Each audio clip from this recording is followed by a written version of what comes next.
aux nations, à toutes les personnes qui ont des oreilles pour entendre. Monsieur le Président.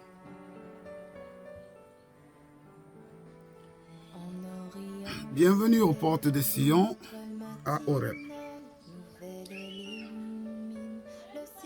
Je vous salue de mon essence propre, Père des Sionnais.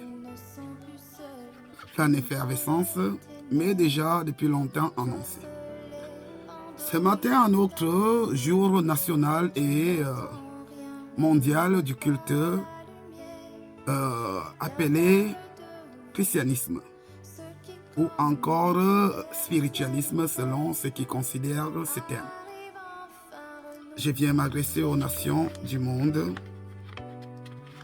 par ma voix en tant que morceau de grain dans un bain de sable de toute source de vie humaine sur toute la terre.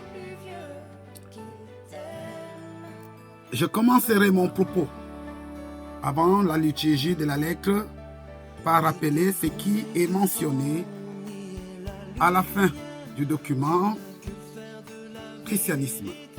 Parce qu'au fait, c'est censé être un document christianisme approprié, mais certains ont oublié que tous les composants sont sortis de la Torah, donc du livre israélite appelé Torah, et traduit depuis 450 ans.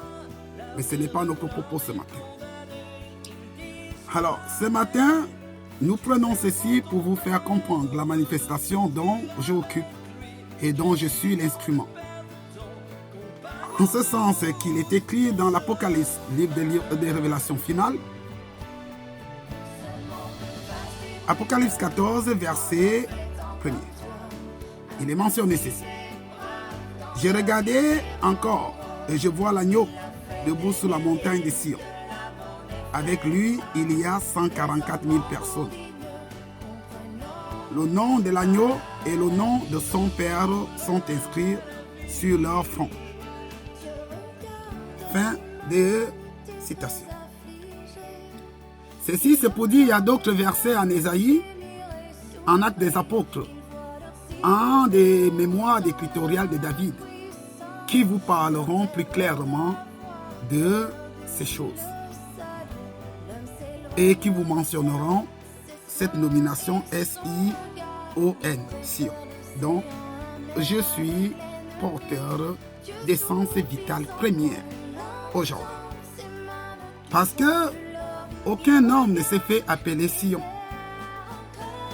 Ceci ne m'a pas été donné parce que j'ai lu la Bible. Mais ceci m'a été donné par transmutation et comme une faculté de don intérieur, de manifestation par le biais de la parole. Comme cela peut arriver à un enfant qu'on ne sait pas à quel moment il va commencer à dire son prénom et que ses parents seront fiers. Ainsi, cela s'est fait pour nous, en moi et en tous et pour tous. Alors nous prenons cette lettre adressée d'abord à notre papa, qui pourra l'écouter ou pas, le général Brice Clotaire Oligui, en ses fonctions, et en toute la nation frère, amis, parental, âme, d'apostolat, aux édits spirituels, dont la spiritualité, nous savons bien qu'il s'agit du don de la parole transmis à tout être humain dans sa manifestation libre, sans contrôle aucun. C'est à cela que moi, Sion, je vous lis ces propos de la part de Dieu Tout-Puissant, confiés par ma bouche, parce que ce n'est pas le corps qui parle, mais c'est le programme instrumentalisé dans le corps en la véhiculation sonore que tout se transmet. Alors, j'y vais. Journal du ciel sur terre au cœur des enfants. Nous sommes sillonnés et fiers de l'être, jeunes Gabonais résidant au Gabon, par la volonté de l'Esprit dans l'homme en effet. S'il y a une volonté de renouvellement de toutes choses dans les esprits et consciences et humanitairement, elle vient de Dieu Tout-Puissant.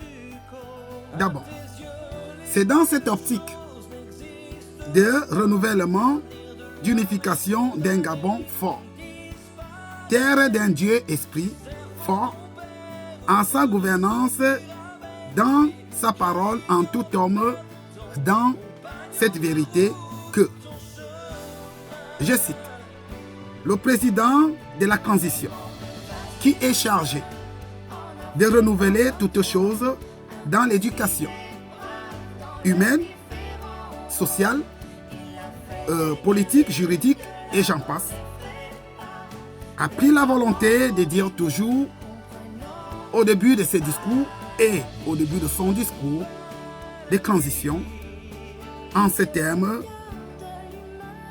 que la volonté de Dieu soit d'abord glorifiée.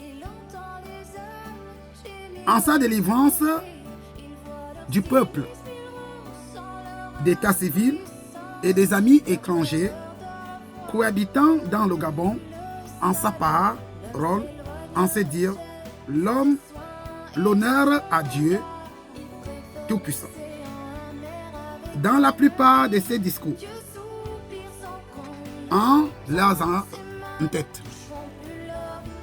C'est dans cet élan que nous, jeunes Sillonnais, dotés des paroles, de la crainte de Dieu, aussi, nous joignons notre quête dans le renouvellement des religions, en ce sens que nous questionnons aujourd'hui, après 450 ans de liturgie biblique, des frères, amis, parents et dirigeants attirant nos consciences, notre liberté. D'existence à un vice jusqu'à la doctrinale. Pas la somme des moteurs religieux. Ceci n'est nullement une attaque au mot religion, mais une demande à savoir pourquoi depuis près de 64 ans d'après colonisation, dans toute l'Afrique centrale et 35 ans de notre apostolat en tant que Sillonnais, nous sommes aussi maltraités, nous sommes abusés par des paroles liturgiques que certains parents utilisent dans leur religion et qui ne pratiquent pas et ne reconnaissent pas dans leur quotidien une fois sortis de ces milieux religieux.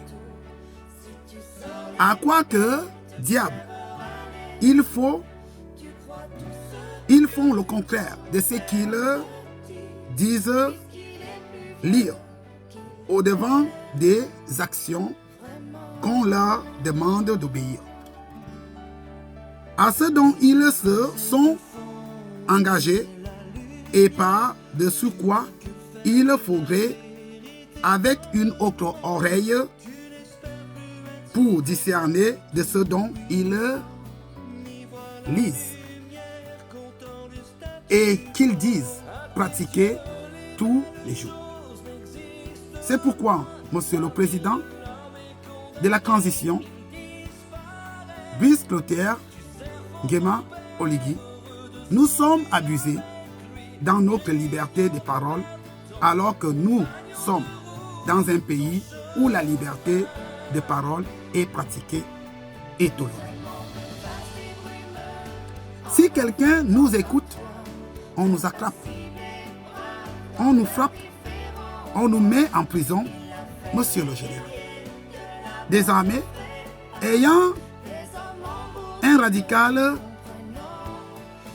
sonore comme A, depuis quand la liberté d'expression a une parole au cœur d'un homme qui cherche dans sa vie à servir la multitude en ces dons de paroles mérite-t-il une condamnation et des interpellations de charlatanisme pour souiller toute une famille en effervescence parce que celle-ci est jeune. Oh papa Brice Clotaire, Guéma, Oligui. Des autres cherchent des châteaux à acquérir auprès de toi comme jeune ayant réussi. Nous, on ne cherche pas cette lettre, la liberté de parole auprès de toi. Nous sommes tous moyennant, nous sommes tous majeurs, mais si la vérité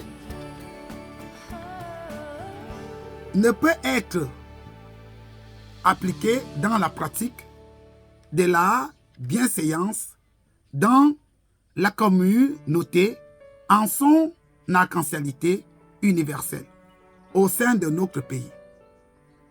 En outre, si on ne peut donc plus partager avec son voisin ce dont qu'on a reçu, par peur que ce dernier ne se repente de ses fausses pratiques ou ne s'ajuste, à quoi donc sert d'avoir les dons d'esprit? Si ceux-ci sont étouffés, car je dis beaucoup, mais je ne dis rien, car cette lettre vient d'un jeune idéaliste, en son esprit de sens, de compréhension des paroles en profondeur, qui lui ont couvert durant toute sa croissance d'expérimentation humaine de part à d'autre. D'aucuns nous diront qu'il faut faire une formation ou d'autres choses. Mais permettez-nous de faire une petite demande d'examen en soi. Avons-nous parlé par la connaissance extérieure dans nos langues vernaculaires, dans nos regroupements cantonaux et en outre? Sont-nous présidents? Ou c'est la parole de puissance qui équipe le corps en sa destinée intérieure ou en ses manifestations? Monsieur le Président, nous vous écriverons une lettre publique chaque fois que cela serait possible. Et nous l'enregistrons sur les pages sociaux ou encore sur notre page sionnaise. Notre apostolat n'est pas pour convaincre, mais de vivre notre manifestation en la parole, en son expérimentation libre en chacun. Libérez-nous, car vous avez le pouvoir, en tant que force et puissance d'armée, en autorité suprême des paroles sur votre territoire. Sion, Père des Sionnais, puisse Dieu vous donner un canal pour que vous receviez ces choses. Soyons éclairés en nos âmes, corps, esprit et conscience en Dieu Tout-Puissant, en la crainte unificatrice, en le Père de toutes les créations. Soyez salués.